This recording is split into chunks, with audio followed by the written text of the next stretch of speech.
नाज़रीन, पाकिस्तान की बरवक्त कार्रवाई से अफगानिस्तान की मुतादद बॉर्डर पोस्टें तबाह हो गईं। दर्जनों अफगान फौजी और खवारिज हलाक हो गए। तालिबान मुतादद लाशें और पोस्टें छोड़कर फरार। पाक फौज ने अफगानी दौरान मिला और तुर्कमान जई कैंप्स भी तबाह कर दिए। ब्रामचा सेक्टर में पाक फौज ने अफगान फोर्सेस को मुंह तोड़ जवाब दिया, जबकि ब्रामचा सेक्टर में अफगानी शहीदा पोस्ट तबाह कर दी गई। कुरम एजेंसी में अफगान फोर्सेस की चौकी तबाह कर दी गई। मुअस्सर फायर से लेव बंद और कला अब्दुल्ला सेक्टर में अफगानी पोस्ट मुकम्मल तबाह कर दी गई। कुन्नड़ में भी अफगान पोस्ट तबाह की गई, जिसके बाद अफगान फौजी पोस्ट पर लाशें छोड़कर भाग गए। चागी में भी पाकिस्तानी सिक्योरिटी फोर्सेस ने अफगान दहशतगर्दों पर वार किया।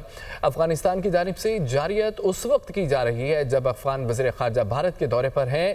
पाकिस्तान की तालिबान फोर्सेस के मनुजा कैंप बटालियन हेडक्वार्टर्स पर कामयाब स्ट्राइक, जबकि मनुजा कैंप बटालियन हेडक्वार्टर मुकम्मल तबाह कर दिया गया। कैंप में मौजूद दर्जनों तालिबान सिपाही और खारजी हलाक होने की इतलात मिली हैं।